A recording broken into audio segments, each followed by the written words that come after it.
Well, welcome everybody to our FOD Annual Meeting on a beautiful spring day and beautiful spring break, one of the times of the year where we get most of our work done. Before I begin anything else, to the team that worked on Hitchcock Hall before the meeting today, it looks fantastic, so congratulations to you all. Awesome job. Takes a lot of work to make things look like they look. And I think coming into the lobby, the only thing I saw was the donuts. But if you get past the donut piece, and we thank our help for putting donuts and coffee and water out. But also, I hope you noticed the information desk from the Diversity Council, and we'll talk a little bit more about Diversity Council later. But let me see, any Diversity Council folks here in the auditorium? No, they're still out in the back. And the second table you might have seen was the campus campaign table. We're in campus campaign season. We're going to hear this morning from a very special person in our organization who's very much involved in campus campaign, so I look forward to hearing that as well.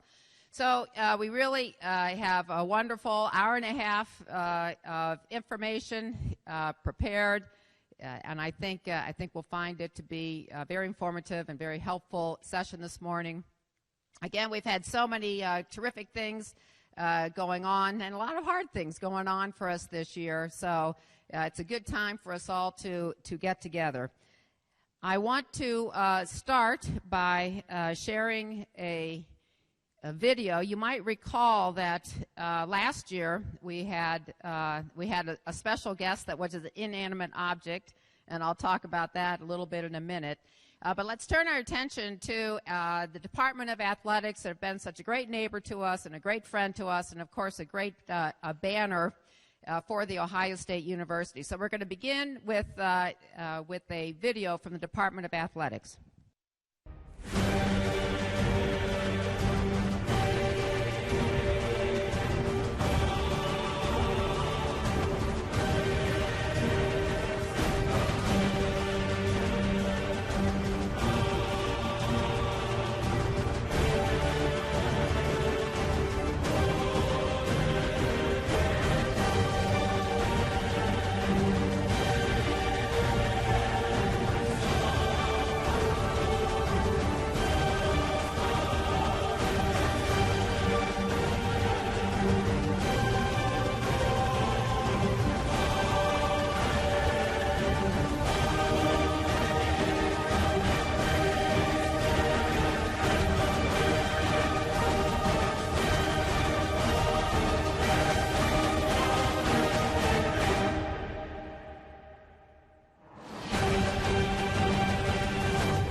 Last year, we had a special guest. I don't even know if Gene Smith knows this. Can you show our? So it was the National Championship Trophy. You might recall all of us, including myself, lining up in the hallway to have our picture taken with the trophy. And we thought this year, why not go for the real thing? And asked Gene Smith, the athletic director of the Department of Athletics and vice president at the university, to come and speak with us.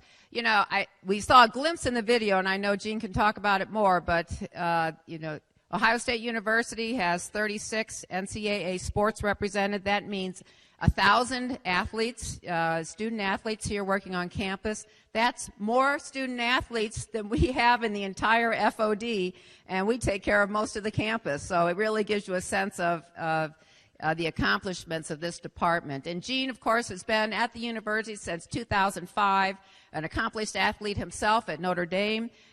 He has made a tremendous career all over the country and just carries the OSU banner like nobody else. So let's welcome warmly Gene Smith, Director of Athletics.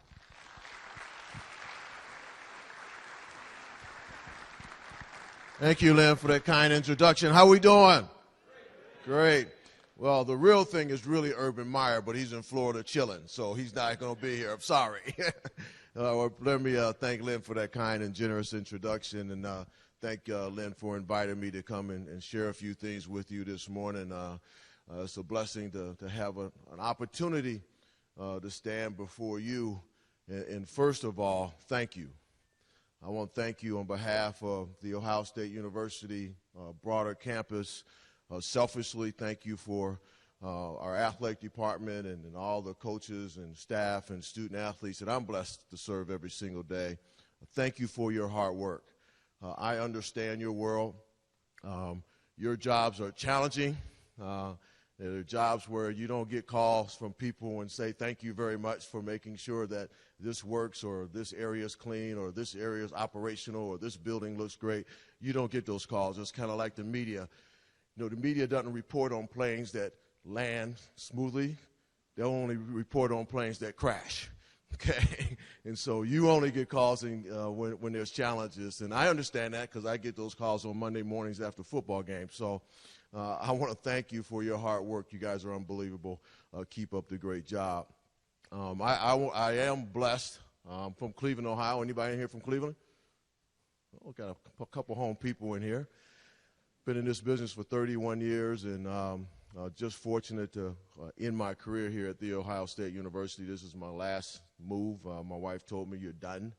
You know, you're not moving anymore, so I'm settled, and good to be in my home state. And I've had the opportunity throughout my life to be at some great institutions, Notre Dame, worked at IBM, worked at Eastern Michigan University, Iowa State University, Arizona State University, and here. Had a great experience at Iowa State University. Anybody ever been to Iowa? Okay. Anybody from Iowa? You are? What part of Iowa? Des Moines. Who else from Iowa? Anybody else? Just want to know who I'm going to piss off first. He's by himself, so I'm all good. Okay. But, you know, I want to share a story with you, and I was blessed to, again, grow up in Cleveland, and most of my life was in a city prior to going to Iowa.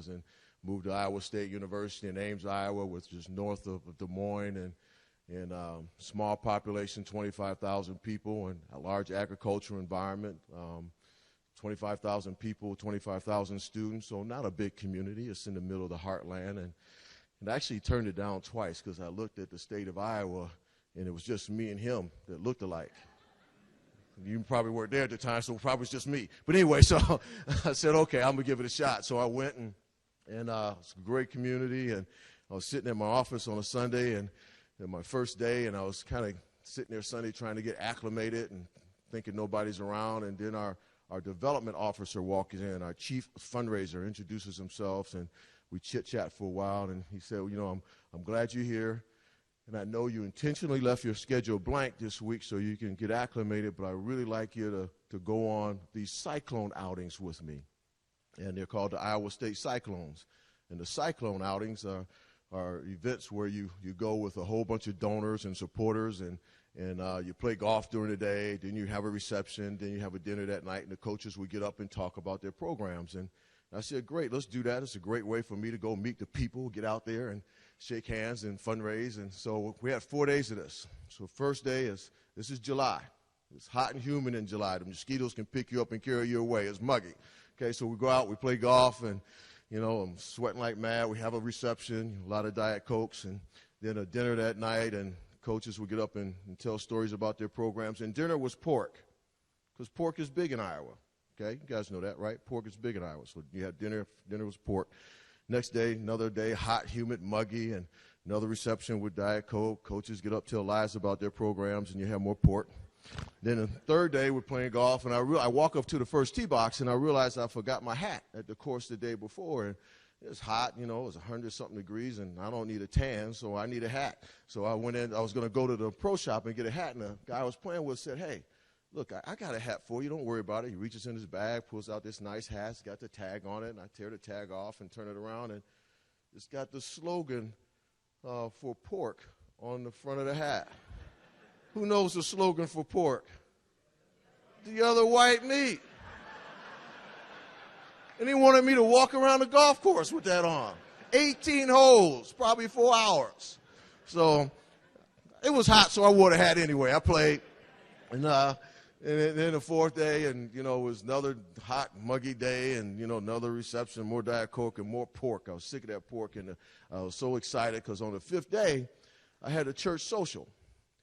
And I was so jacked up because I was speaking at this church social, and I don't know what that means to you, but a church social to me means green beans, coleslaw, green Jell-O, mashed potatoes, and probably some chicken because I was sick of that pork. So sure enough, I pull up in the front of the church, and everybody's out on the grass in the front yard of the church, and I pull up and park and walk over, and there's a crowd of people, and I can see through the crack in the crowd that long table in the back with the wooden bowls and multicolored bowls. And so I walked through the crowd, shaking hands, introducing myself like I really cared, trying to get to the table. So I got to the table, grabbed my plate, and working my way down, and there's the green beans, the Jell-O, and all that kind of stuff. And sure enough, at the end of the table, there it was, chicken. I was all jacked up then, and there's a young lady serving the chicken, and she puts a drumstick on my plate. And, you know, drumstick, that's like giving a dog a bare bone. What am I going to do with that? So I said, Miss, can I have another piece of chicken? She said, no, sir, only one per person. And I'm obedient. Mom taught me well, right? I got my orders. I'm moving down. So I'm down by the coffee and the dessert. You know, I'm getting a brownie, and I'm like, wait a minute.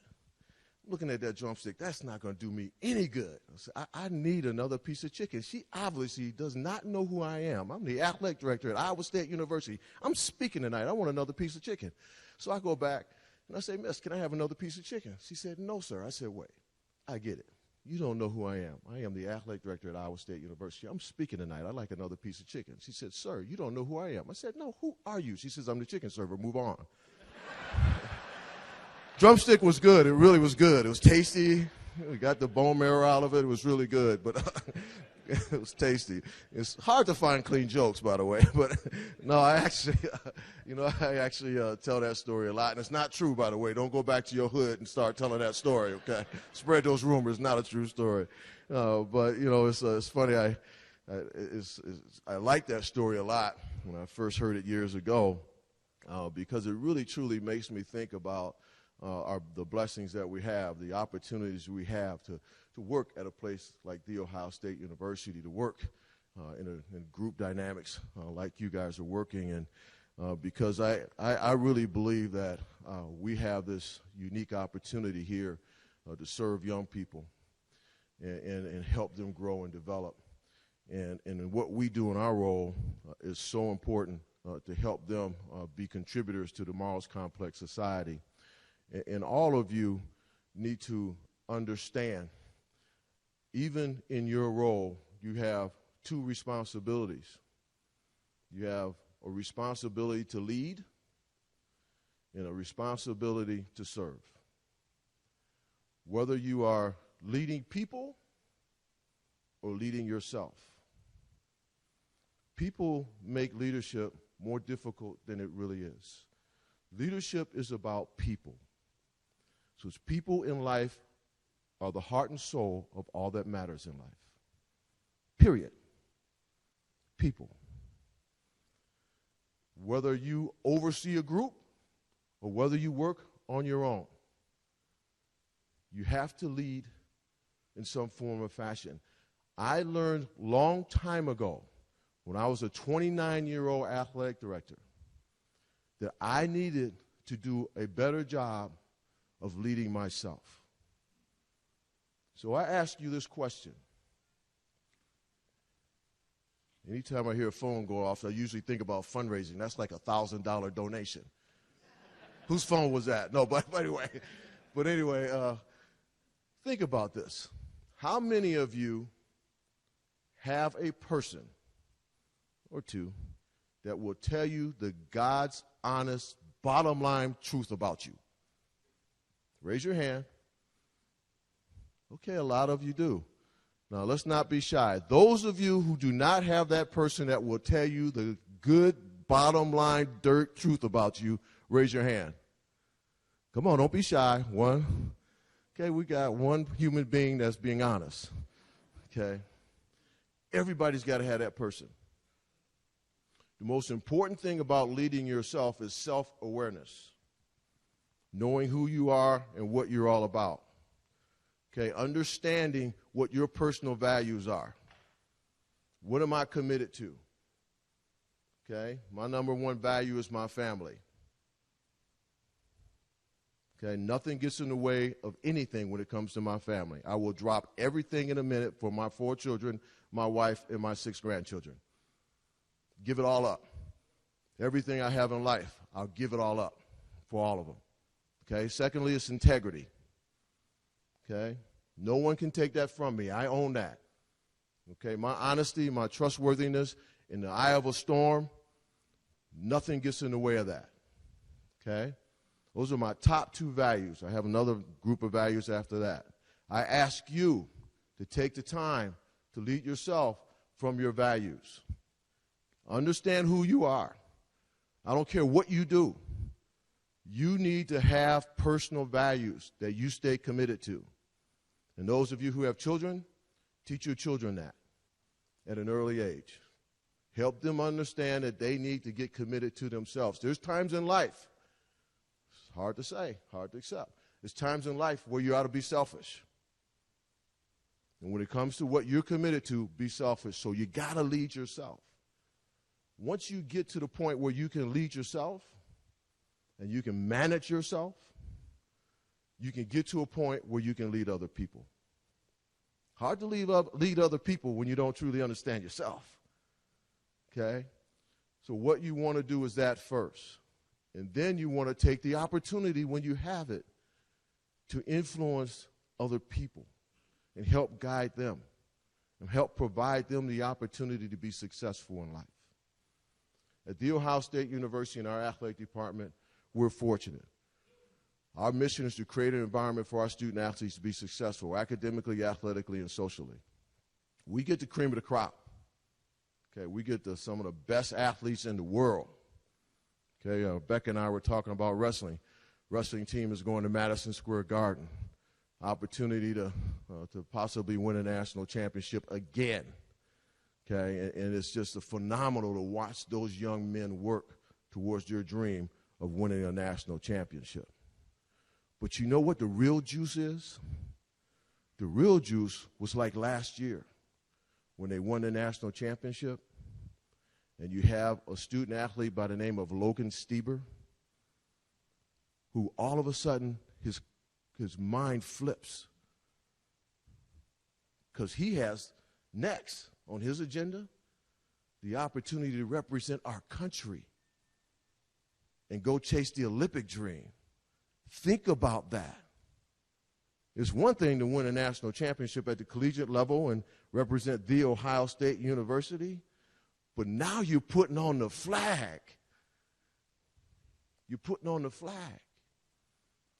So in my role as your athletic director, I do everything I can to make sure that I create an environment for all 412 employees in your athletic department to understand that we're there for them. I want all of our 32 supervisors to know what are the personal and professional goals of everyone in our organization, because my job is to lead them to make sure we create an environment for the Logan Stiebers of the world to chase their dreams. And I can't do that if I don't take the time to value the people that make it work. So we spend a stupid amount of time trying to make sure that we understand everyone within our organization and what they're about and what they want to achieve. Everyone has quantifiable goals and objectives. Everyone gets evaluated. And those evaluation sessions are not about talking just about the goals and objectives and talking about what we need to do to get better. I want to understand, what can I do for you? How can I make it better for you? How can I make it sure that you are striving towards what you want to achieve? That's what it's all about. It's making sure you connect with people on that level. Because people will always forget. Always. They will always forget what you said or what you did, but they will never forget how you make them feel. You guys got that? They will never forget how you make them feel. So do everything in your power, if you're leading people, to connect. And I mean connect. I don't mean to just become familiar with. I mean to get in there based upon the rules and regulations of human resources. Okay? Because you can only go so far. Okay? But make sure you connect. Because people are the heart and soul of all that matters. We make leadership so difficult that we study it, we analyze it, we write books on it. And I've read hundreds of books on leadership from the time I was 29 years old to the time I am now. Wow. Wow. Just had that birthday in December. But anyway, to that time I am now. And there's one thread all the way throughout. All the great writers, the John Maxwell's, the Max Dupree's, all those great writers, they come down to that one thing. It's about the group dynamics. It's about the social environment of the people. And once you get down to the individual, you have an opportunity to be successful in leading people. As you watch our teams, hopefully you see that. As you watched our football team win its national championship, and even last year we went through some struggles, okay? We went through some struggles. The unbelievable talented team. But they were still wildly successful. You know, we only lost one game, okay? It's an unbelievable standard that we set for ourselves. But watching the group dynamics of that team, watching the championship run was phenomenal. Phenomenal. We can all think back to that experience and the adversity that they went through. There was no way that team was going to win the national championship after you lose the two-time player of the year, Braxton Miller, after you lose a quarterback that took you through the regular season who was in the Heisman running, and you come in with a third-string quarterback who takes you to the dance and wins it all. There's no way we win that unless what? The group dynamics was tight. Tight. That's why we have in our department a focus on the individual student athlete. I want to know if this is my team, these 5 guys are my team, I want our coaches to know every single thing about them. I want to know if they got a problem at home. If he's got a problem at home, he may come to practice and have a bad practice. He might have a bad practice because his parents just got a divorce or his girlfriend just dumped him. We'll chat. I'll help you, brother. I'll help you. Probably not you. Probably not you. But anyway, all those type things happen. They happen in life. He doesn't show up and say, I'm going to have a bad practice. Okay? So all of our coaches in every single sport, their responsibility is to individualize the athlete and make sure we have a plan for them. When you do that, you have an opportunity to create that interconnectedness, that dependency on one another, because you understand the personalities, and Urban has been the master at it. There's no way in a lot of teams you lose to a Michigan State like we did last year with the expectations that we had, with the talent that we had, and come back and spank your next 2 opponents. Oh, that was a great spanking. Love to spank that team up north like that, legally.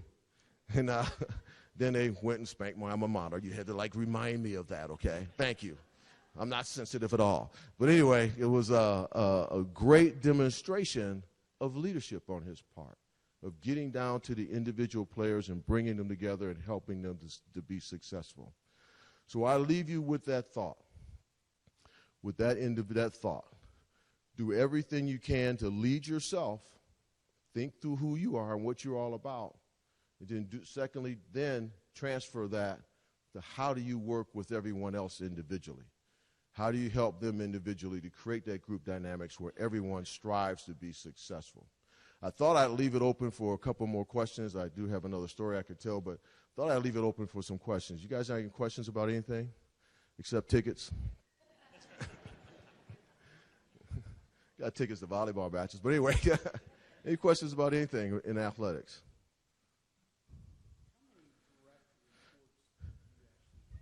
I have 6 direct reports. Football and men's basketball reports directly to me, and then I have 4 administrators who report to me. When I first came here, I made a flat organization. I had because I had like 14 or 15 direct reports, and that was an intent to try and build a culture that I needed to build. And so once that occurred, then I was able to get back to the old pyramid where I could create a different structure. So. Go ahead.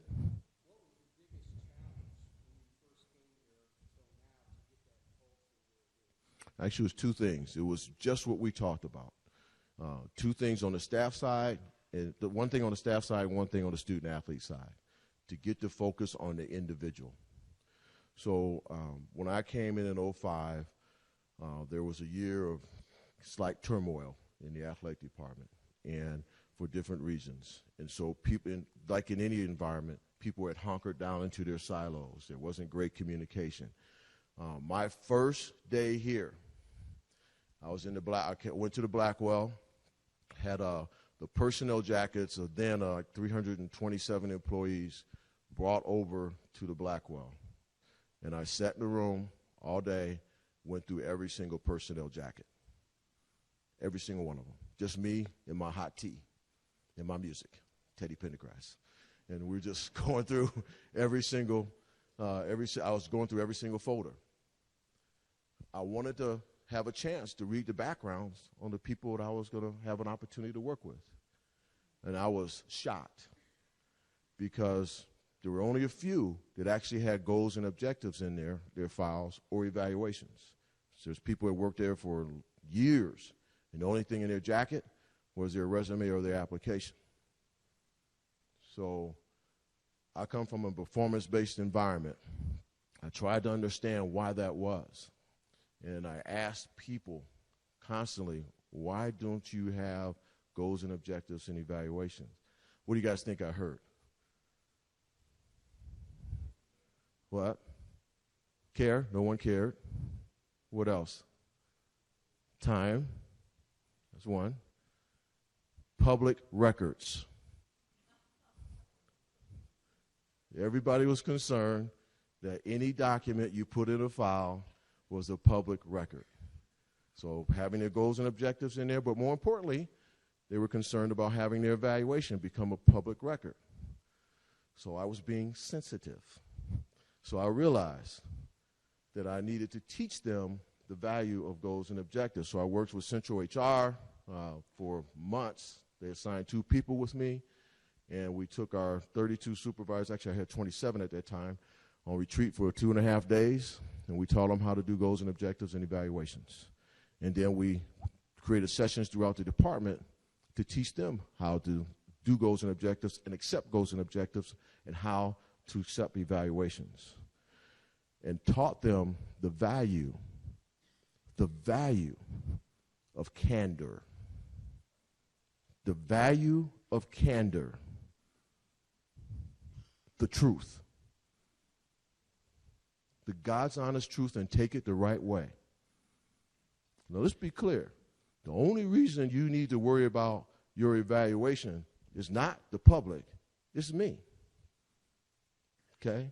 Because if you got a bad evaluation, don't worry about the media, worry about me. Okay? So our job is to help them not have a bad evaluation.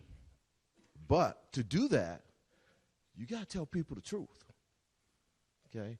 I can sit here all day and say, my God, you did a great job with that. Unbelievable. Great job on this area. Oh, my God, you're just a stud. Girl, I got to talk to you about this other issue. Okay? I mean, you just got to tell people, right? People don't know what they don't know 99.9% of the time. Now, that other slight percentage of the time, some of them know, right? Okay?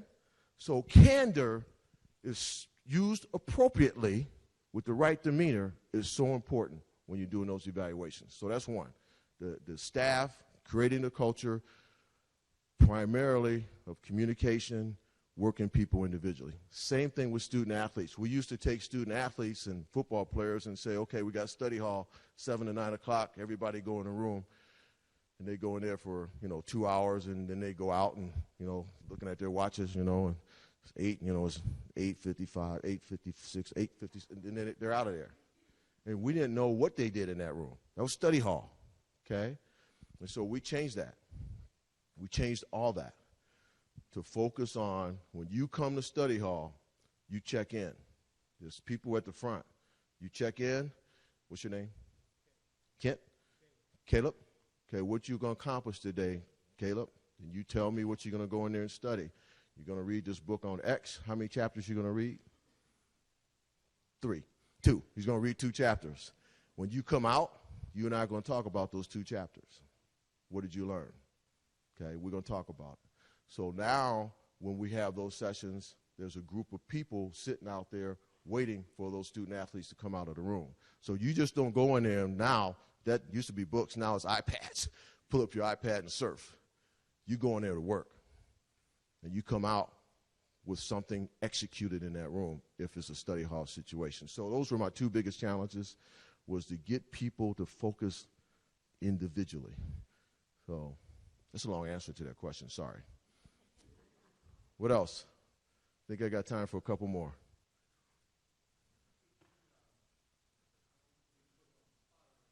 Oh, no, don't do that. I'm 60 years old and been doing this for 33 years. Oh, my God, please don't put me on the spot.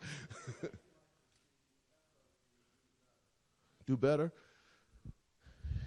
I got to tell you, I'm in probably the best spot I could possibly be.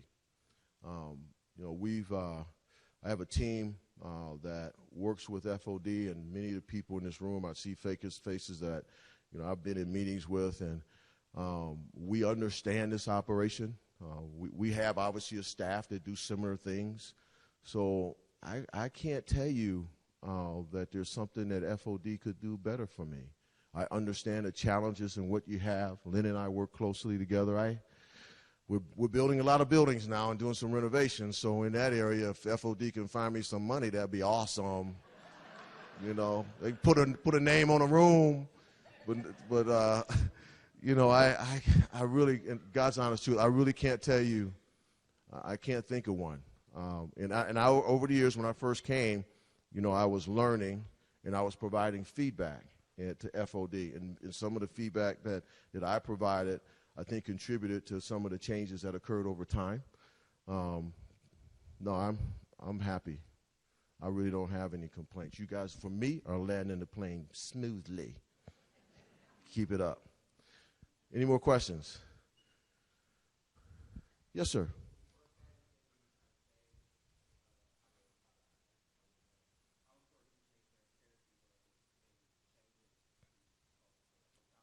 Beautiful. Great question. Great question.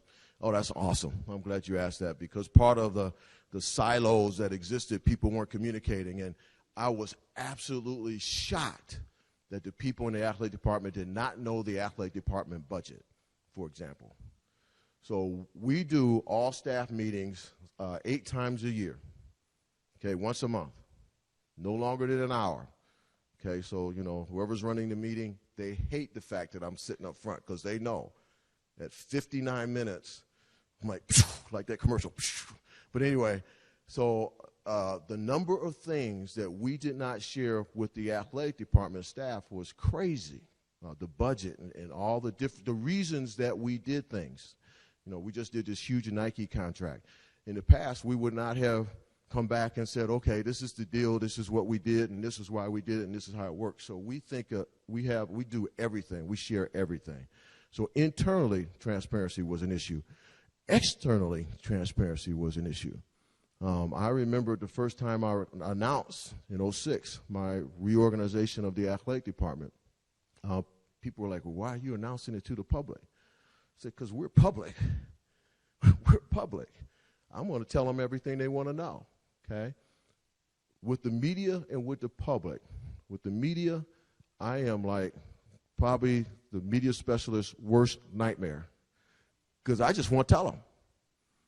And majority of the time, HR or my communication person grabs me, says, you can't quite tell them, or you can't tell them that way. So transparency, just put it all out there. I'm one of those guys that says put it all out there, because you need to know why we make certain decisions.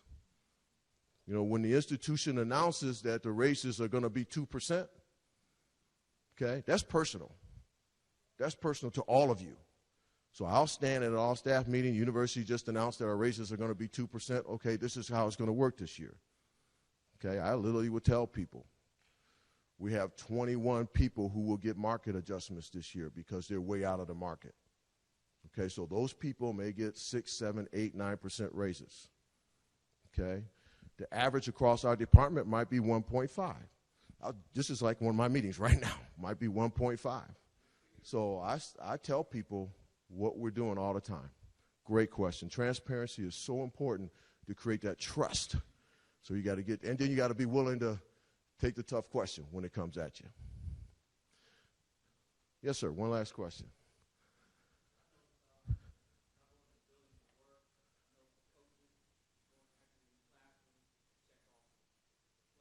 Mm-hmm.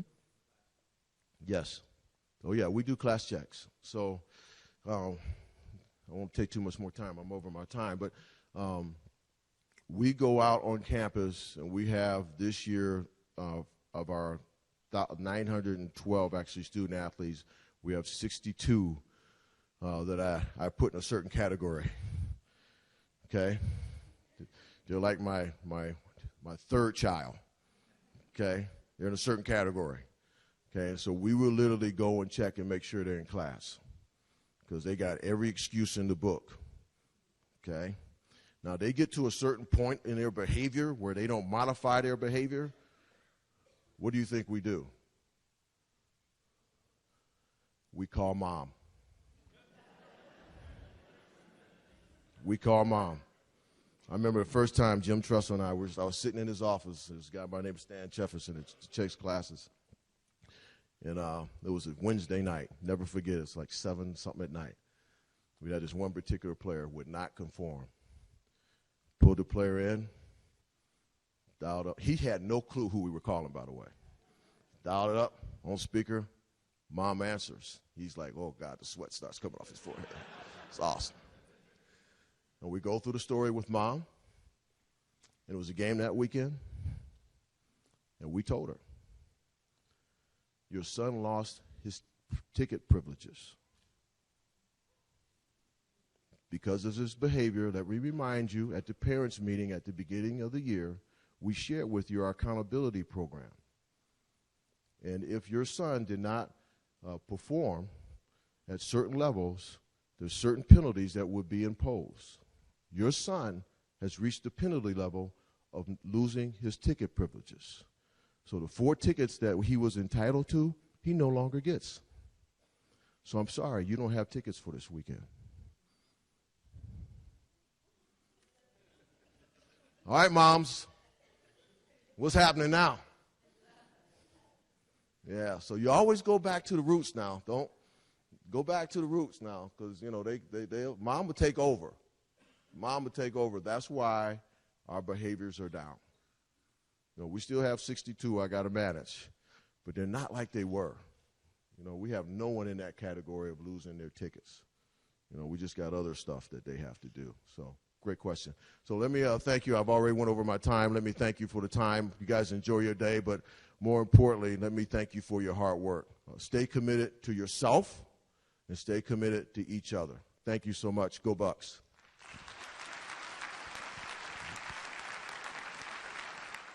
You know, when you get the chance to invite Gene Smith to come speak, you don't tell him what topic to speak about. You just let him come speak. So, but I'm so grateful for the opportunity to have him here and share his thoughts with us. And if any of you are anything like me, we just learned a whole bunch about how to work better together. One of the themes that Gene mentioned was connecting, which is ironic, and I think we'll see in a minute how the campus campaign is really focused on that same point. People first, connecting with people, and then moving that through the organization. So I want to invite up Becca Hubbard to introduce the campus campaign for the year, her own story, and a campus campaign video.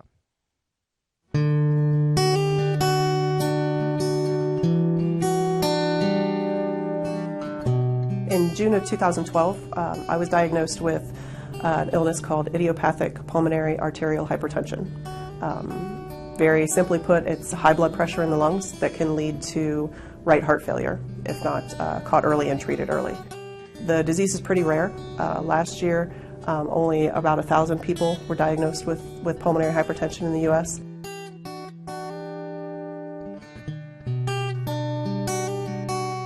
So when Campus Campaign came around, we searched for a fund. So the Pulmonary Hypertension Program Support Fund, it provides money for my doctors over at the Ross and other doctors at the university, the medical center that treat that, to attend conferences, to participate in research, to network with other providers across the country. 20 years ago, there were 0 treatments for pulmonary hypertension, and now there are 14 FDA-approved treatments. And because of the research and the monies, I'm still here. I donate to the Pulmonary Hypertension Program Support Fund for my friend Becca. I learned pretty quickly that it's a serious condition that they're doing a lot of good research on, and hopefully, someday soon there will be a cure. There's not yet, but we can make a difference in the treatment for these people and helping a lot of people around the country. A lot of people, they don't know me that well. They know me at work. They don't know my kids or my husband or my family, and that they donate. It helps me with all of that. I'm still here for my kids. My kids were very young when I was diagnosed, just that they felt that strongly about me, that they wanted to help in some way it's overwhelming. It really is. Yeah.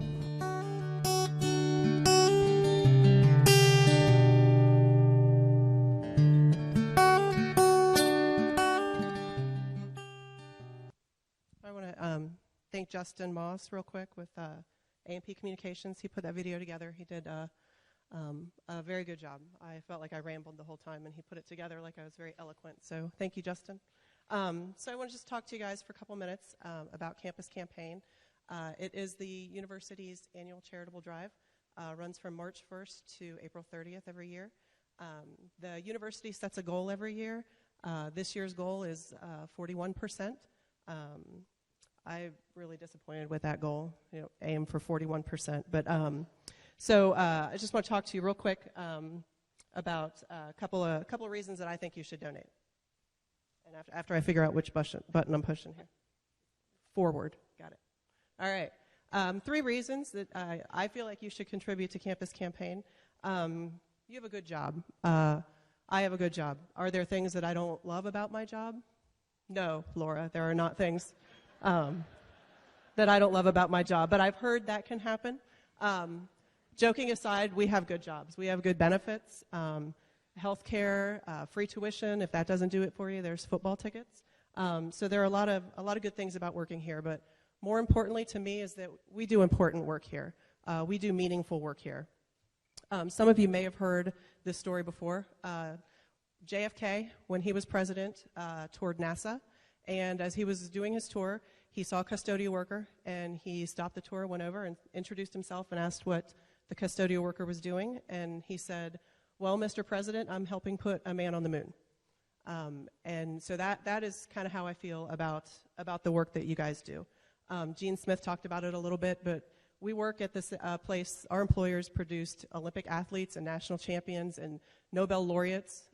We work at the same place where Jesse Owens went to school, Les Wexner went to school. Those are people who have had significant impacts on the world, and they're part of our family here. I do important work here. The best part of my job is making sure that you guys know how important your work is. It's easy in your day-to-day to forget why your work is important or that your work is important. But if the buildings weren't cleaned and the grass wasn't mowed and the lights didn't work, nobody would want to be here. So the work that you guys do brings those top athletes that Gene Smith talked about. It brings top faculty and staff to the university. It helps the university run, and none of it would happen if it wasn't for you guys. So while you're working, if somebody comes up to you and asks what you're doing, I hope you'll say something like, "I am helping teams win national championships. I'm helping thousands of people graduate from college every year." Because that's what I feel like that you guys do. And you think about that for a minute. How many people can say that their job is to help thousands of people graduate from college every year? That's a big deal. That's a really big deal, and you guys make that possible. So I hope that you guys remember that in your day-to-day. OSU depends on financial support. They're large donors, alumni, faculty, staff, former patients. Lots of people make donations.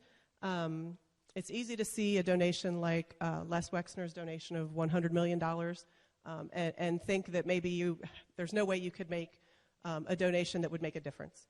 But that's absolutely not true. Every gift is important.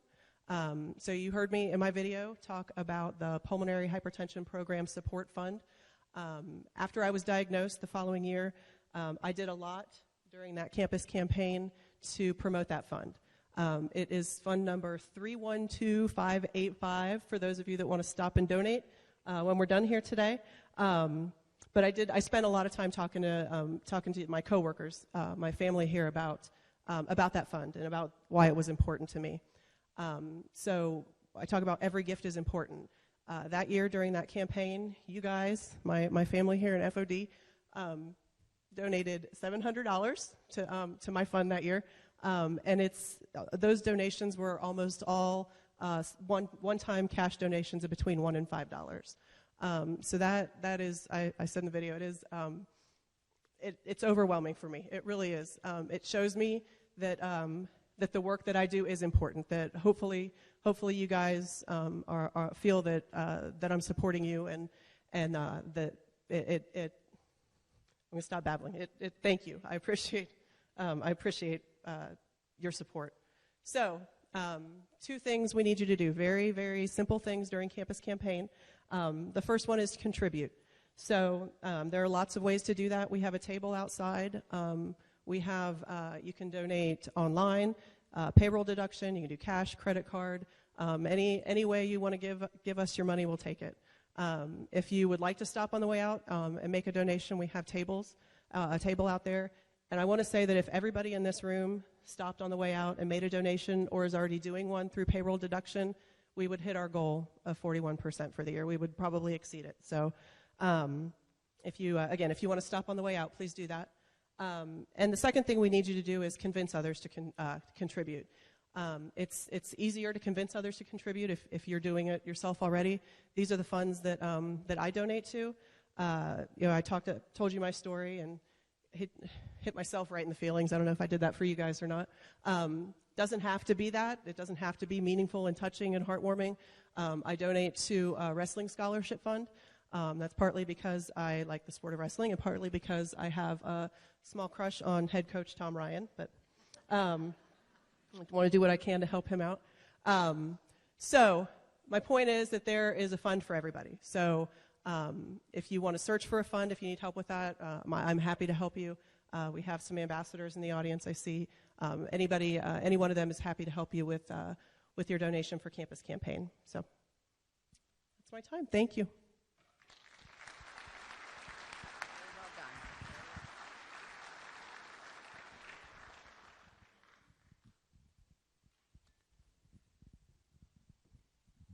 I didn't know she had a crush on the wrestling coach. So, thank you, Becca. Really remarkable person, great story. Glad to have you as part of our organization for all the years that I've been here. I want to turn now and kind of dive a little deeper, following up on Jean's comments and Becca's comments about organizations and how they work and how they thrive, and kind of take some of those lessons around, how an organization can connect from the bottom up. So I'm going to start by asking how many people here have been involved in operational excellence programs that we've been working on? Huge handful. That is really hard work. Congratulations on that. And how many here work with Fisher College of Business in some way? Thanks, guys. John over there and his team. I want to introduce an individual from the Fisher College of Business that works there in the Operational Excellence Program. His name is Rick Guba, and Rick has joined The Ohio State University and has joined Fisher College of Business just about a year ago after a 35-year career with General Electric. And he is helping our friends in the Peg Pennington and others in the Operational Excellence Program at Fisher help us to really start to understand how to achieve our organization's goals. So I'm very pleased to have Rick join us today and spend some time just talking about how organizations connect from the top of the organization to the bottom of the organization. Rick?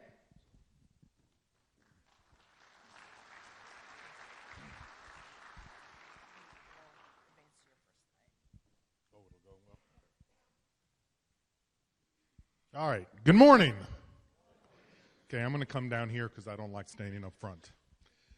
So I want to talk a little bit about who we are and how we win. Now, the way I want to kind of do this is expand a little bit on what you said. So, first of all, I'm Rick Guba, but to really understand what I want to talk about, I got to introduce my family.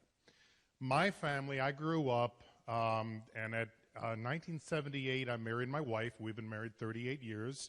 Gene talked about the one person that would tell you where reality really is. Guess who my one person is? She was not bashful, is not bashful about telling me where my faults are and where all my joys are and all those things. We have 2 kids.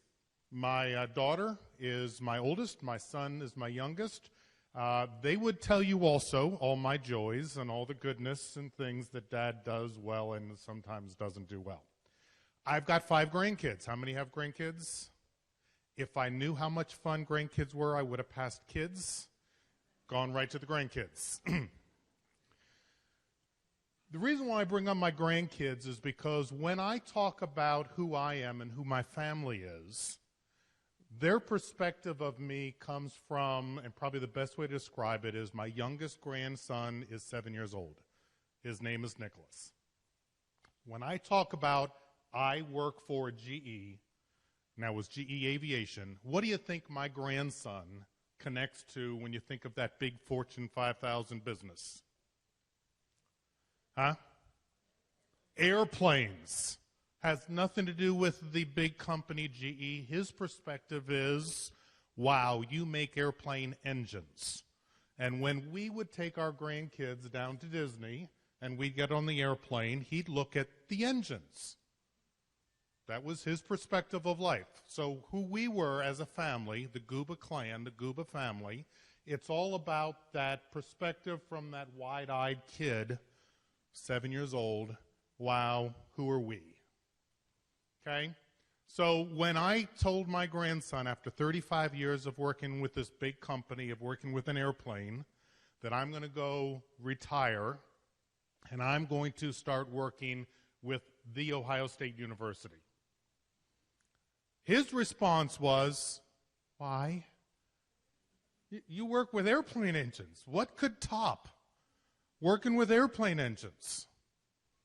Okay, so let's talk about that a little bit. So I had to kind of show him, walk him through, look, who is this new family that I'm going to be working with? So, last year, champions, wow, this is great stuff. And his eyes get a little bigger. Now he's 7 years old and just started with Pee Wee football. This is good stuff. So he starts, football is good. So that's his connection. It was Ohio State and football. Now, Ohio State is much bigger than just football, but I want to focus on 7-year-old perspective. Who are we? In his first bit, it's football. Great. So we talk about football. We talk about, that game. So I kind of go, all right, so let's talk about football. Let's talk about what that is. And his first thing that he thinks of is the guys on the field, right? That's the 7-year-old. That's his perspective. It's the guys on the field. And we talk a little bit more, and of course, his older brothers, he's got 2 older brothers, his older brothers start talking about, no, it's the coach. Think about the coach and how they're leading the football team. Great. And then I've got a 17-year-old grandson. That's my oldest. By the way, he's a Michigan State fan. So Christmas time, I got to tell you this story. Christmas time, when I knew I was going to be working at The Ohio State, guess what I gave him for Christmas? An Ohio State shirt. Just was a fun thing to do. So when we start talking about that, of course, his perspective when he's telling his cousin what's going on, it's all about the physical. It's about the stadium. It's about not just the team. It's about the stadium and how wow, look at how all this is connecting. Now, his sister, my second down, she talks about, no, it's about the cheerleaders and the support groups, right? That's her perspective of where life is. Now, I grew up, went to University of Dayton, I was in the band. So I want to talk about, no, it's the band on the field. This is the excitement, okay? So Ohio State perspective, the family is much more than just the one team. It's lots of teams, okay? So my family, it's my wife and I, my kids, my grandkids. That's the connection. That's the family.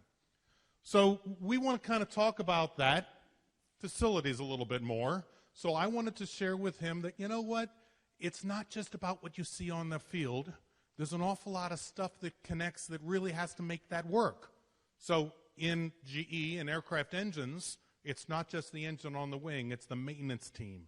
It's the people that keep the plane fueled. It's all those pieces of the process, but we only see the engine on the wing.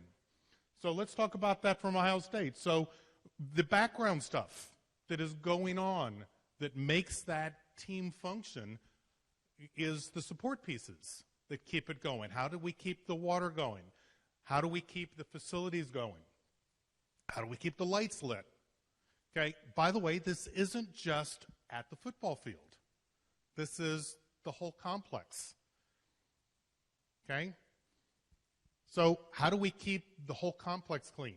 How do we keep all the functioning pieces? So Gene talked about, thanking you for all that hard work. This is a lot of the stuff that most people don't see. And, when he talked about the plane not working, by the way, when the plane is on the ground and it doesn't take off, and by the way, when a plane actually crashes, people don't call GE to go, thank you for the plane working. They call GE to find out, wait a minute, the engine stopped working. What do we have to do to fix it? Okay, same kind of thing. So when we kind of look at it, there's lots of pieces that really make this thing function.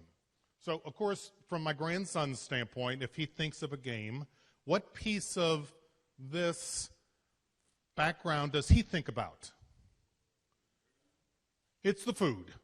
If he goes to the game, he wants to eat the hot dogs. Okay? He doesn't think about the lights because they're on. He doesn't think about the cleanliness because it's there. Okay? What he's thinking about is those other things. So that perspective from that wide-eyed kid, you can kind of see his eyes growing, and he keeps thinking, so it's more than just the team. It's more than just the coaches. It's more than just the cheerleaders and the band. All those things. So how does this work? How does all that come together? So we're going to talk a little bit more, and I try to convince him and talk about the family and how the family works with this. Same kind of analogy that, Gene talked about when things don't work well. Guess who we told the family, you needed to worry about when the kids didn't do well in school? Did they have to worry about the teachers? It wasn't the teachers they needed to worry about. It wasn't me, by the way. It was Mom. Okay, who was the one that was keeping this pulled together? Who was that team that was putting it together? How did that family work together? If the family struggled, Mom and Dad were there to help. If Mom and Dad needed help, Grandma, Grandpa were there to help. By the way, my grandkids call me Bugs. It stands for Big Ugly Guy. Whole story behind that. The point is, my grandkids know that Bugs would drop everything to support and help. Okay? So it's the family. How does the family win? It's the family wins, not the individual wins. So whoops, went through too many slides, sorry. So your family, my new family, after 35 years of working with GE, I'm now part of a huge new family. Bigger than just the football team. Bigger than Fisher College. Yes, I'm a part of that. But the whole group, how do we link it all together? It's not just about the perception of the top, it's how do we get that infrastructure? How do we get everybody to understand their piece? How does my grandson, Nicholas Scuba, understand his role in the family? How does he understand how he can help his brothers? How does he understand how his brothers and them can help his parents, the daily chores? How do they help the Guba clan as a whole? And I've got my two parents, God love them, they're still alive. How do my kids and my grandkids make my parents' life easier today?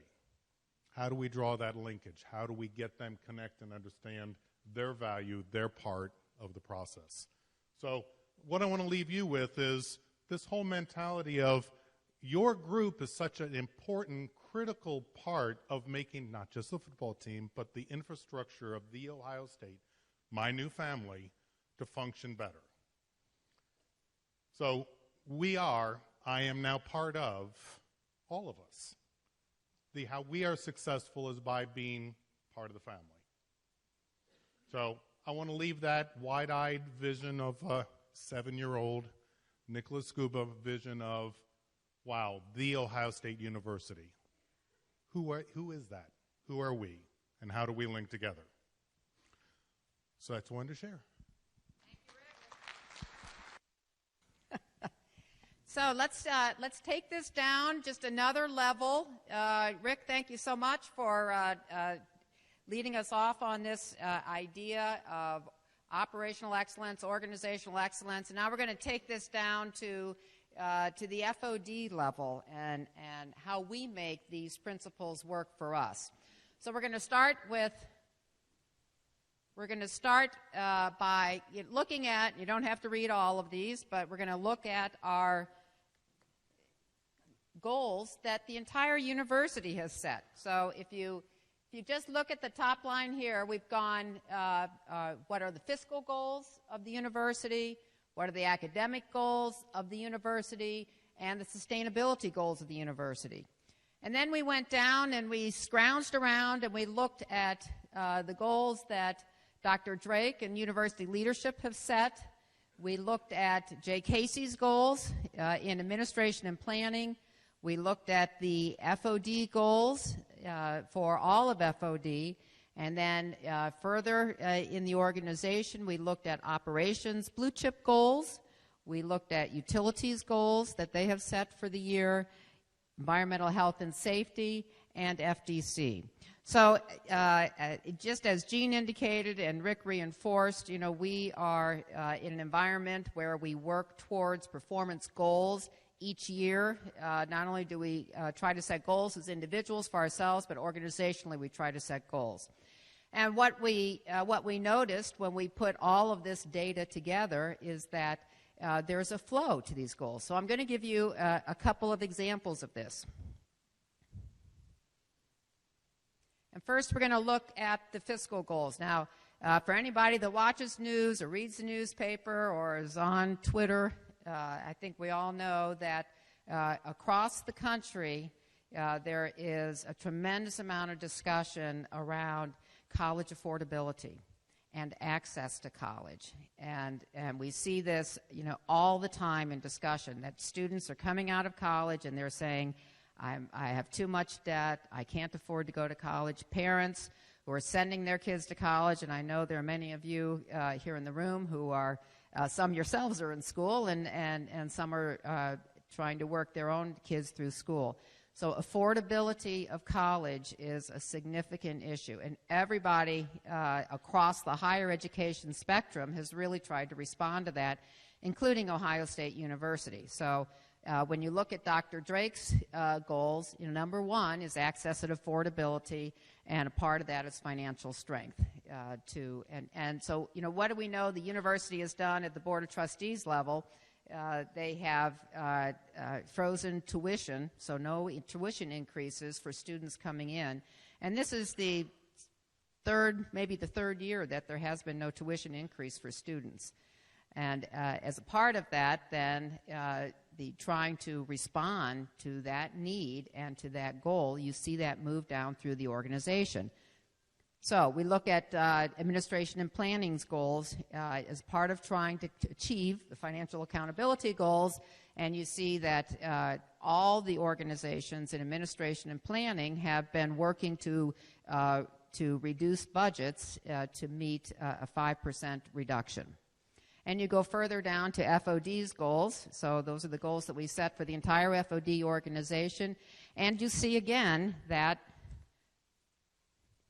need to focus on our budgets. Need to focus on our budget becomes very critical. And then down another level in the organization, as you look across each one of our entities, operations, utilities, EHS, and FDC, in each one of those you see attention to budget.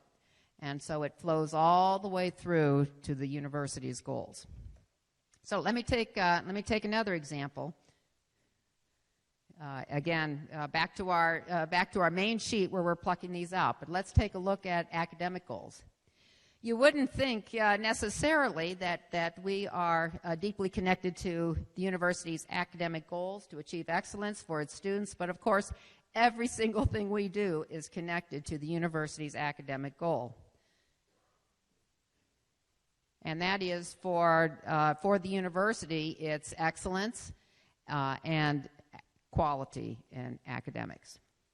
So if we look at administration and planning and how administration and planning connects to that, the discovery themes, which we see and hear a lot on our website, but let's take a look at the NRDT. That acronym stands for North Residential District Transformation. I see Scott Conlon back there in the corner.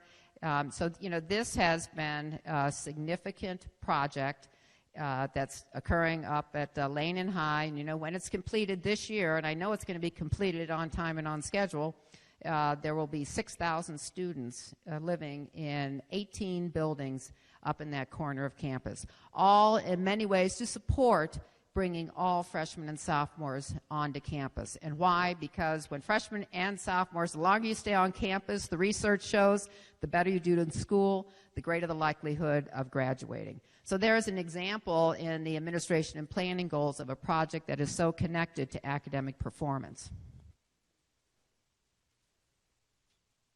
And similarly in FOD's goals, looking at leadership, looking at culture development, to support the organizations that support the academy.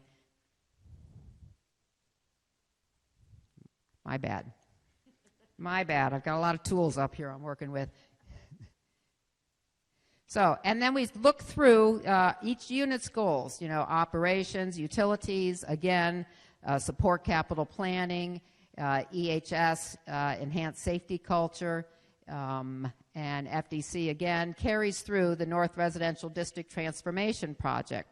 So, two more things on the academic piece. How do we support safety on campus, which is an important part of making certain that our students and our staff are able to do the work that they do in a safe environment. Well, here's a great example from this past summer of the work we've been doing on flood mitigation efforts, primarily, frankly, to protect the assets in the medical center, but to protect all of the assets on campus that are near the river. So let's take a look at that.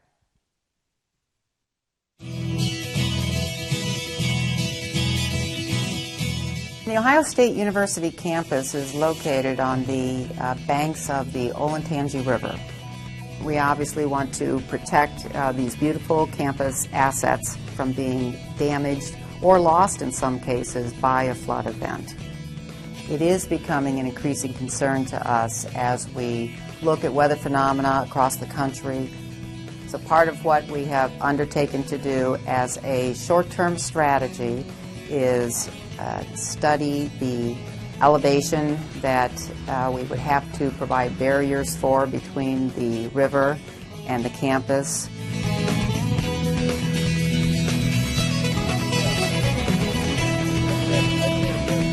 Just to learn how the tubes are connected, how they're sleeved, how they're assembled, how they're strapped. Dams are filled with water. Each tube is about 50 feet long, and we use those same pumps to fill the water, usually from a hydrant, to fill each dam that are connected together to form a barrier against the river water.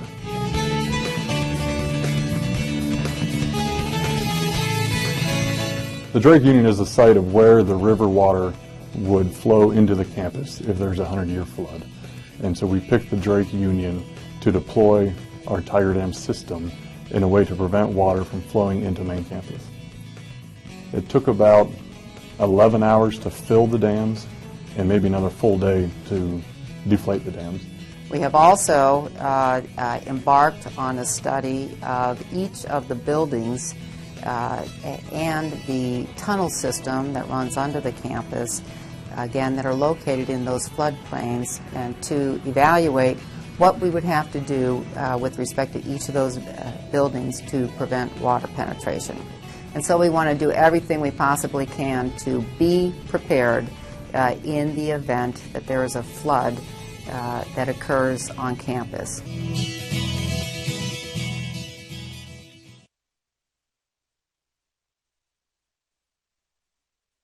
That was a cool thing, and more to come on flood mitigation. So all you guys in orange shirts, congratulations on that exercise. We actually shared that video with the Board of Trustees at an earlier board meeting, got a great reception for all the work that folks are doing. So that's a neat, to me, example of how we connect up academically. Another example of connecting up academically relates to, I need to go back to, relates to culture. Now, you know, Gene Smith talked about culture, Rick Guba talked about culture, and there's a lot of focus within FOD on our culture and how we strengthen our culture and how every member of the organization strengthens the culture.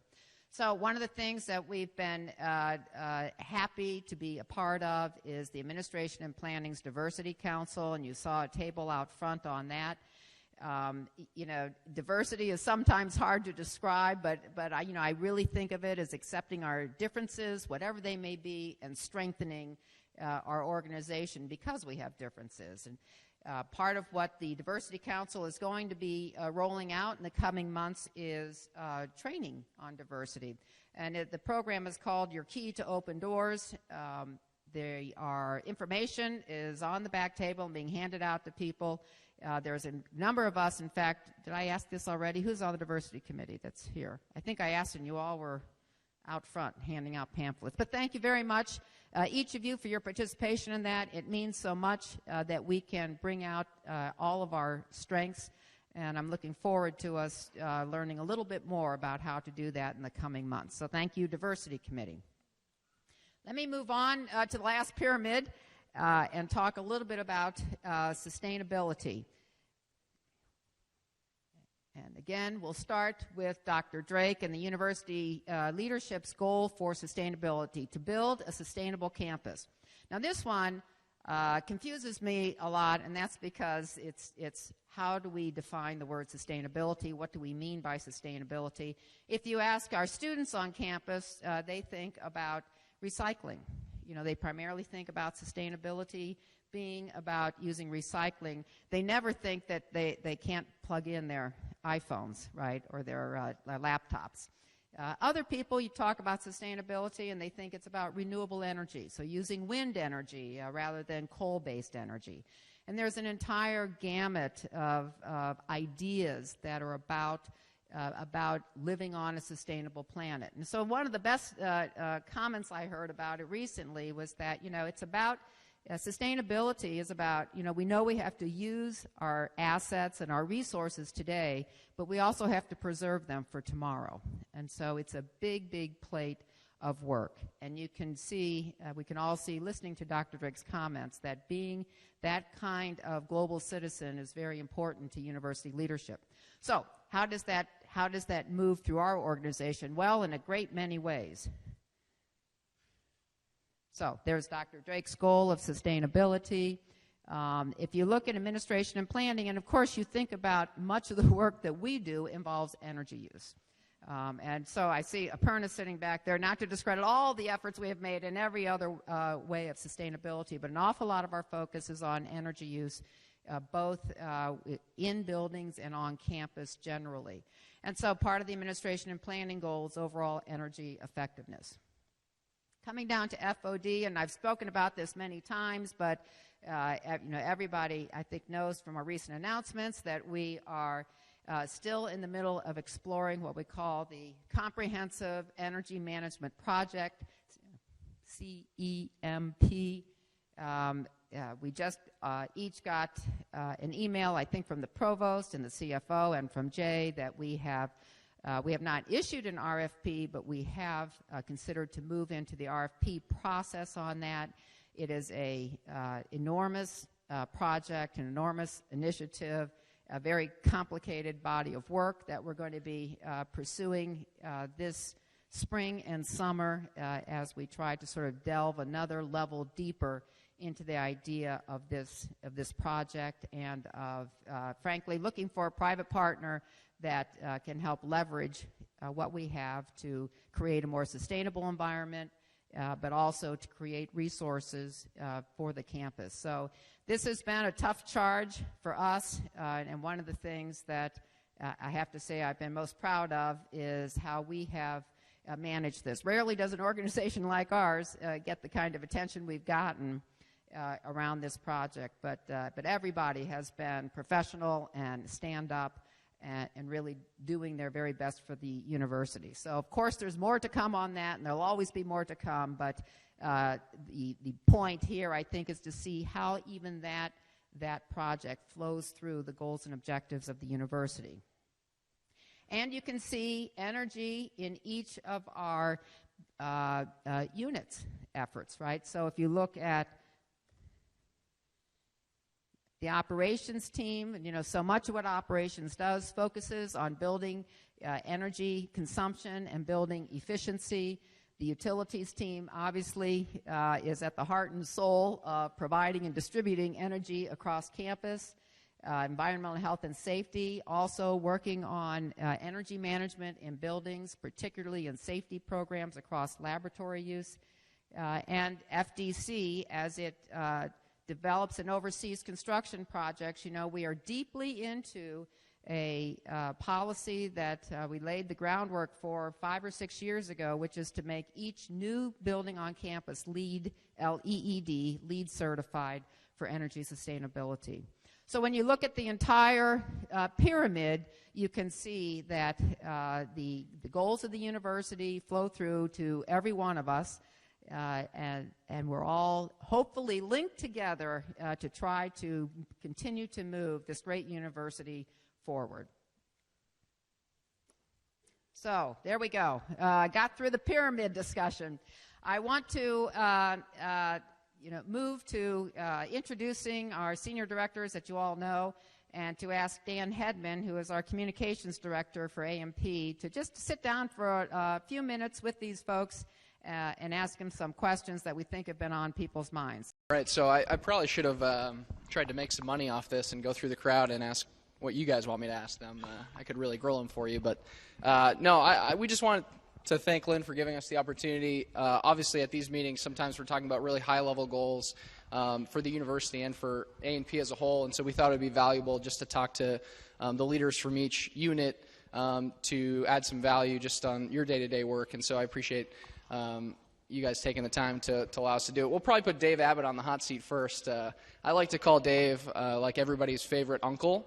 I think that's a good description, so we'll start with you, Dave. We heard Gene Smith talk about the value of people, and I thought that was a great message. I'm just curious from your perspective, since you're involved in personnel a lot, what tips you can give to fellow managers or even just everyone in FOD on how to make people feel valued within FOD? When you talk about value, I guess I have to tell you a little story that goes along with this. Just like my uncle. It's like Uncle David. And don't call me that, by the way. My wife and I, we've been married for a while. When we first got married, we didn't have 2 pennies to rub together, so I didn't get her an engagement ring or anything like that. Actually got a little ring out of a Cracker Jack box, if you believe it or not. It worked. And but 30 years later, we had our anniversary, and so times were much different. So I was able to buy her a very, very nice diamond ring. Now, Bonnie was thrilled with that, as you can imagine, and promised that she'd stay with me another 30 years. the nice thing is that ring meant so much to her, and it still does. She polishes that every day. She takes it off at night to go to bed, puts it on the dresser. She shows people that ring. And if you took that diamond out of the setting and put it with a bunch of other diamonds, she would know exactly which diamond that was. Actually, I'll never forget one time we went to Cleveland, and we were driving home, and I stopped at the gas station, and I'm pumping gas, and all of a sudden the car starts shaking.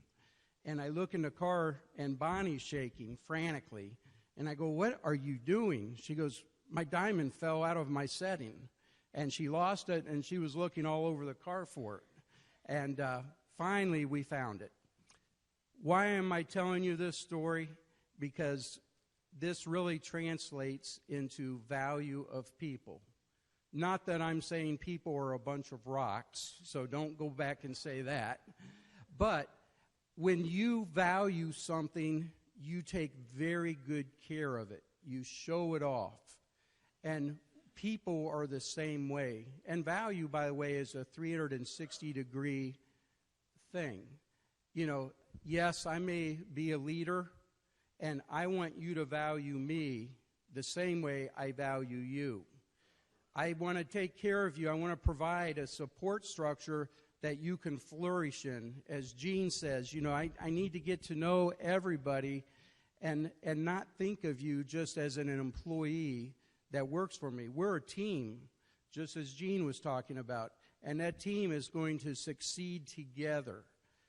But we can't do it without placing value in each other. And what does that mean? I mean, every time I see one of you on campus, as you know, I always try to speak because you are valuable to me. As leaders in the organization, we all need to be that way. And I could go on with this, but I'll stop there. Thank you, Uncle Dave. I'm going to go to Mike Dixon. I think Ross is celebrating on the inside because Dave's answer was so long that I probably won't ask as many questions. But it was a good answer, so I appreciate it. So, Mike, the university, Lynn talked a little bit about sustainability, and that's one of the goals that is, you know, very, it goes throughout the organization, but especially within operations. So the university recently set sustainability goals highlighting 4 areas. It's teaching and learning, research and innovation, outreach and engagement, and resource stewardship. So I guess, can you just talk a little bit about how operations is supporting those goals and what plans there are? Thanks, Dan. And operations was very involved in setting those university resource goals. Last year we were active in all kinds of meetings and pushed them up the chain and made sure that our input was heard on that. And sometimes input was pushed down to us, and we were okay with that. We digested it and tried to make it real for them because, honestly, sometimes people that are setting these goals aren't very well connected to the reality of our day-to-day, and so we really have to try to give them a little lesson in what that really looks like on the front lines. And so the energy goal is probably the biggest one, and we've had an energy goal for a long time. And many of you know that last year, Energy Services and Sustainability came over to become part of operations, and part of the thinking there was we wanted those energy experts to be more involved in the day-to-day that goes on both in maintenance, custodial, and grounds. And so there's been a lot of conversations within the maintenance building and elsewhere about how do we make that part of our day-to-day operation. And one of the big things we did last year was bring the maintenance zone leaders and shop superintendents and crew leaders and some other folks into the room and show them, you know, what kind of impacts we see on the energy side when we make operating decisions. Like when you take a variable frequency drive that's on a pump and flip it to automatic and it runs at 100% all day, what does that cost you in a year? And so just that education really helped us last year really drive down our building level energy consumption. And it showed up at the end of the year when we did our big campus-wide calculation for what we call energy usage intensity, which is a per square foot thing, and it's very technical. But it was the biggest reduction that we've made in a number of years. And so just those kind of frontline awareness efforts can be very effective for us as a university, saves us millions of dollars. And the new one that we took on this year is a water reduction. And we may say, look how much it rains here. You know, we don't need a water reduction goal. Or, hey, why are we doing flood preparation when we're worried about water at the same time? Well, water is also a resource, and it may not seem to us here in Ohio that's a very important thing, but if you go outside of the Midwest or away from the East Coast where we get a lot of rain, it's a very important resource. And if you're in in California or some places like that, that's just as important to them as just about any other thing that they see day to day. And someday that could be true here too, and we want to be prepared for it. We haven't had a drought year in a long time, but it could happen. And every year the cost of treated water goes up. We just had our budget meeting yesterday with faculty and had to tell them about, well, the budget's going to be this, and one of the things driving it is the cost of water and sewage from the city. And so it's another cost management factor too. But you're going to see a lot more emphasis in the next few years on trying to drive down our water usage. And I think that's something that can happen not only here on campus, but something that you pay on a water bill at home too, unless you've got some free source. And if you do, I'd like to know what that is. But every time I pay my water bill, I think about it. It's pretty reasonable here in Ohio. I lived on the East Coast for a long time and paid probably 2 or 3 times what I pay here. But that kind of cost can hit you at home too. And so water conservation is going to be a big point of emphasis for us in the next few years. Okay. Thanks, Mike. Ross, we're going to give you a break from talking about energy because you have to talk about it all the time. So you're off the hook on that one. But one thing I will ask, and this is, I guess, kind of a little more fun, at least for the general public. I don't know if you would consider it fun also. But the commencement week tunnel tours are coming back. I know that's a big thing for the students. We talk about student outreach and supporting the academic mission. And this is something that I know your utilities guys work hard on. Can you just tell us a little bit about what it is, when it is, and why you decided to continue this tradition? The famous tunnel tours was written up in the dispatch one year, which we were very excited to get in second place after the Orton Bell Tower. Now, the tunnels will never be as exciting as the Orton Bell Tower, but it does involve about 4 or 5 of us taking a whole bunch of students through about a 2-hour session for 3 days on commencement week. And it gets about 120 degrees down there. And the first hour is great. It's almost a little fun, and we get a lot of good questions. And by the third session at the end of the week, we're all pretty much dragging and saying, why did we do this again this year? But why do we do it? Well, the students appreciate it. And there's been this great mystery about the tunnels for a lot of years. And by opening it up, we consolidate all these questions we get, all these requests for tours that happen all through the years. And we say, we're going to do it one time. We're going to bring everybody through. We're going to show you what this thing is. We're going to get you real hot so you never want to go back down there again. And it's really, I think, removed a little bit of the mystery around the tunnels, and I think it's been a good thing. Thanks, Ross. Appreciate it. I just noticed Mike and Dave, did you guys plan to wear purple together? Did you plan that out? We always coordinate our wardrobes. Right. Call each other in the morning when you're getting ready. Okay. All right, we'll go to Mike St. Clair real quick from Environmental Health and Safety. And so another goal that was listed up there, and this is kind of the theme here, the goals and the value of people, and so we'll stick on that theme. But talk about integration, and I know recently the medical center safety staff integrated with your shop, and I was just wondering how that went, and for anybody in the audience that didn't know what was involved in that, if you could give us just a brief overview of how that's going. The integration process so far has been great. It's gone very smoothly. There was a lot of hard work done up front by a ton of different people that you would never even think of in a lot of ways. The IT people from the university side and the medical center side had to work out all the IT issues. The HR people from both sides had to work out all the HR issues. We had to work out how we're going to operate as a staff, all those types of issues. And so everything has gone better than we could ever even expected. We turned the switch expecting something to happen, and pretty much there was almost no effect to the customer other than they continued requesting information and services from day one of the switchover as they did the day before the switchover. So from that standpoint, the whole thing has gone great. We aren't done yet. It's a long process. The managers have all gotten together and looked at the fact that there's so much added value in the integration process that we can put together. They're working on putting together cross-functional teams from every group in EHS to work on projects together so that we go through a process where there's a lot of diversity in the knowledge base of the people who are working on projects. People are able to learn about things that they haven't worked on before. And we are cross-training our people, which helps us in our succession planning later on in EHS's work. I want to thank you also, not to be too much on clothes here, but I appreciate the fact that you're the only one that wore a jacket today. So appreciate that, Mike. You took it seriously, and I appreciate it. So yeah, but no tie. Yeah, no tie, though. Yeah, that's true. Business casual. Paul, so one of the things Gene Smith talked about was the connection to the athletes and helping with recruiting. Obviously, I used to cover sports for a living, for anybody who doesn't know that, and one of the biggest things I know with recruiting is facilities, and your crew does a great job helping with that. There's 3 athletic projects currently open.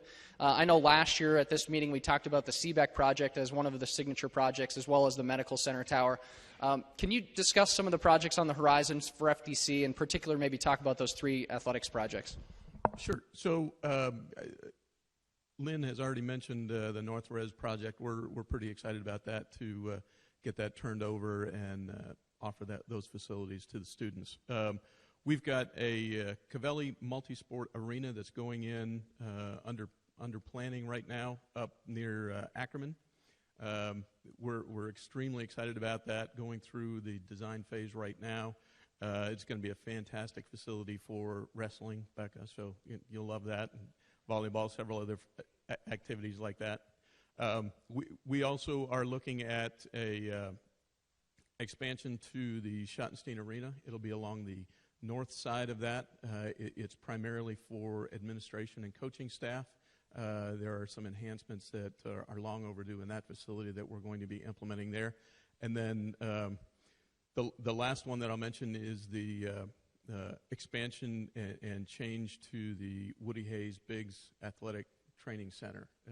We're doing a substantial change up there, again, for training of the athletes, for meeting spaces for the athletes, some of the classroom and study spaces for the athletes. So very excited about that and getting that moving as well.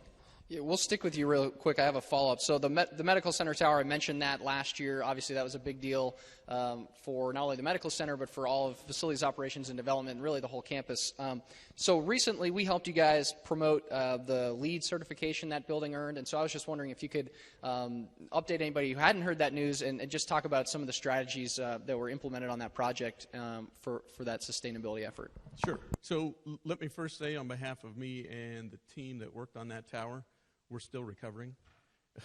It was a huge load. It was a huge effort. I had a fantastic team working on it up there, and just, all the kudos to them for staying focused on that.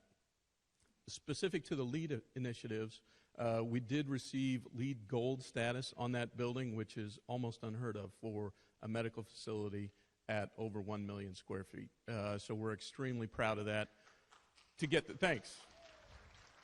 So to get that, we had to focus very, very early on with both the design team and the construction team on that was a real focused goal for the project regardless.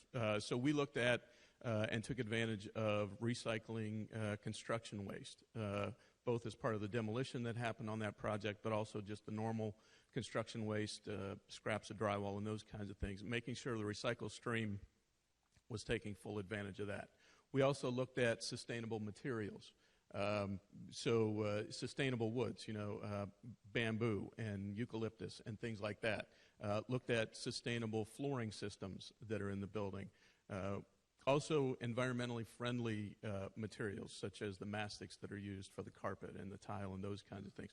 All of that, the initial cut was not so much what does it look like. Obviously, we wanted to be focused on the design, but also, is it a sustainable material from all of those aspects? Probably the biggest challenge we had with that was balancing the HVAC systems in terms of how far do you go with that technology, recognizing that recirculating air in a facility is probably more sustainable than getting 100% outside air into the facility. But it's a medical center, it's a hospital, so you can't do that in all cases. So where do you strike that balance, and how do you make it sustainable but also operational? And so we really focused a lot and worked with the operations and facilities teams down there during the design as we generate this and as we develop and put this technology into place. is it going to be a facility that can be maintained and operated without a lot of care and feeding over the top. Thank you. And I'm impressed that you paid someone to start applause. I think it was Sharon Bierman, so I don't know how much you're paying her, but yeah, we'll have to, yeah. Okay, thanks, Paul. So back to Mike. We'll just come back down the line here. So, Mike, obviously a lot of change happening across the university, and one of your goals specifically to EHS that I thought might be good for folks to talk to just in terms of long-range planning. Businesses do it all the time, but just succession planning and kind of your future plans for the department, if you want to tell us about that. Yeah, we're our department right now, about 30% of our department's eligible to retire anytime they want, and within 2 years, the number will get up to about 40%. So we've been looking at this for several years, and how do we better train our staff to step in when somebody leaves and cover for people while we're trying to fill those positions? How do we give people opportunities for advancement should those open up down the road? And one of the successes we had was several years ago, we we used to have 3 sets of inspectors doing inspections through campus. We had a radiological group, we had a chemical group, and we had a biological group. What we did was we cross-trained all of our inspectors to do everything. So now we have people who can step in and handle any part of that, no matter what it is, when somebody decides to leave or retire within the university. That's been within our office. That's been so successful with the university because the researchers and everyone else has now seen a reduction in the number of times we show up in their labs and disturb their work. They viewed it as a positive on their part. And so we're going to try with what I mentioned before, the cross-functional teams with the medical center now coming on board. We see the ability to expand that type of program way beyond what we're doing now into everything we do, so that as we work through this process of succession planning and retirements and things like that, that we are able to fill in when those types of things occur. Thank you. We'll go back to Ross here. So, Ross, earlier we talked about those tunnel tours, and it's kind of ironic, but a lot of work goes on below our feet that we don't even know about, right? One thing that I've been impressed with utilities since I started working here a couple years ago is, and really with everybody across FOD, but I know with your guys in particular, kind of the reaction to a crisis, a water pipe bursts, and you guys have to respond and try to, identify and fix the problem. Can you just talk a little bit about the expertise it takes to do that, to communicate about that, to do it in a quick and timely manner, and then maybe even just talk about a few examples? I know there was one at the medical center a few weeks ago. Nothing ever bad happens in utilities, so from time to time it does. And I can't say enough about the quality and the knowledge and the dedication of the folks that I have the privilege to supervise and lead in my area. We have a big campus, a lot of pipes, a lot of it's underground, water valves get old, equipment gets old, it starts breaking down over time. So you mentioned the water. We came out and shut that off. I can remember it never happens at a good time. It's usually on a weekend. We just recently had a water leak at Buckeye Village. And obviously that's families. It's bad for students. It's bad for the hospital. Obviously it's a great focus for us to try to get the repairs done as soon as possible. And that water, when it starts blowing out of the ground, sometimes it'll make a big mess too. So you want to get it shut off as quickly as possible. Another area, obviously, is electrical. Our extensive electrical network here, fortunately, a lot of it's underground. We lost a transformer a couple months ago at Reitmeyer. I can't say enough about the response of our electrical crew. We had a generator up and running, backing that thing up. So I'm just really fortunate to have a really experienced and knowledgeable team. We work all the time to try to get our drawings improved and maps up to date, and we've got a lot of good support there. But we still got a bit of work to do. So having people that can respond quickly is real blessing to me. Thanks. We'll go to Mike. And Mike, let's maybe 60 to 90 second answer here, because I have a lightning round I want to get through at the very end, and we're getting up against our time here. So maybe I'll ask what your spirit animal is. But for now, But for now, so we saw that flood preparedness video with the Tiger dams, and I thought that was really cool. Great job to all you guys for spending 2 days putting those up. But I'm just curious. I know recently the hazard mitigation plan was put out there, and one of the main reasons for that is for potential flood resource funding. But could you just give us a quick overview of that hazard mitigation plan and what OPS and FOD in general is doing to support that? So for several months, there's been a group working to try to identify all the hazards, not just floods, but a number of things. And if you just think back over your career here at OSU, you'll think of a few times when it's come to bear. But we're just looking at what are the hazards and what are the ways we can mitigate them, and what resources do we need to have on hand or plans that need to be put in place so we can be prepared for whatever that problem might be, because inevitably we're probably going to see most of them if you're around here long enough. And there's quite a few of them. I'm not going to go into a lot of detail. And flood is the most obvious ones, especially when you buy these big orange water balloons to lay all over campus. But there's going to require resources in order to be prepared for them. It's going to require time and effort from our staff to put plans together for each one of those scenarios.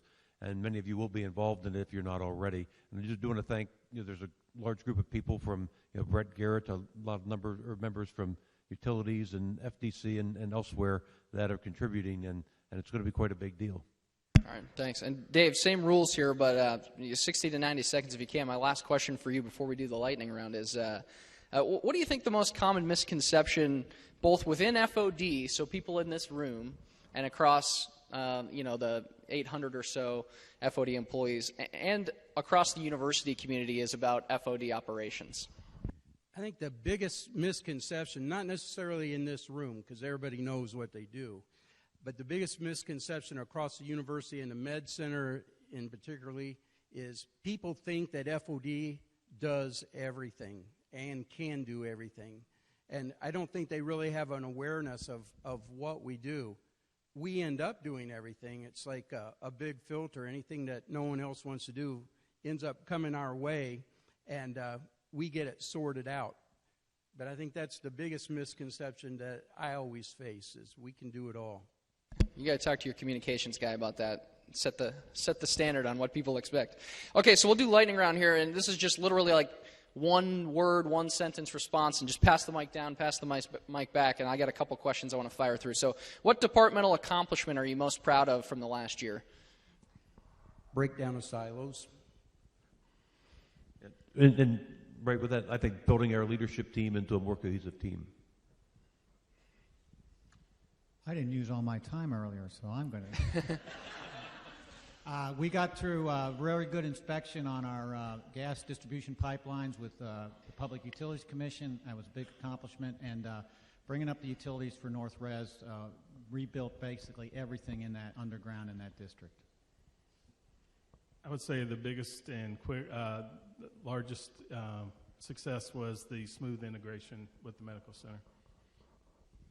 And I would have to say the partnerships and relationships that we're building, not only within FOD, with our operations team and our planning team, but also with our customers. Okay. So Gene Smith talked about leadership and being with your staff and being transparent and all those things. What one word would describe your leadership style? Wow. They didn't get these in advance, and we got to keep this moving, guys. Way so let's off go. Script here. I think transparent. I would say it's more hands-off. Some people know me as being direct. I would say that I like to partner with my people. Supportive. Okay. Going back down the other way, what was your one thing you learned today? Gene Smith said we should always be learning something. What did you learn today at this meeting? First of all, figure out who you are, because if you don't know who you are, you can't lead and coach other people. And that's one of the big things we're here, not only at OSU, but on Earth for, is to help other people.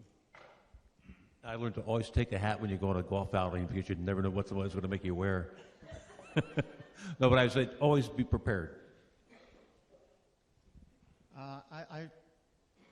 I really appreciated what he said about getting to know people and try to do that more lately, and he gave us a really good example of how he would reached out to his people. I think the biggest thing for me was knowing yourself. Yeah, and I think, I've shared this many times with the FDC team, and Gene confirmed it today. Family comes first. It has to come first in every case, and if you've got a strong family, whether that's here or at home, I think you're going to be more productive as a team. All right, that's all I got. You guys are off the hot seat. Thanks so much. I appreciate it. So we'll turn it back over. Thanks.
It was great to see. Well, a couple of closing notes. First, very thankful to our communications team led by Dan Hedman, who just did our questions there, and Justin Moss, who's up videotaping all you guys in your purple shirts. They've really done a terrific job, not only helping us produce this event, but all throughout the year. So thanks for all of that. And to Coco, of course, and Becca, and everybody else the FODAC team who assisted out in the lobby today. I really very much appreciate those efforts.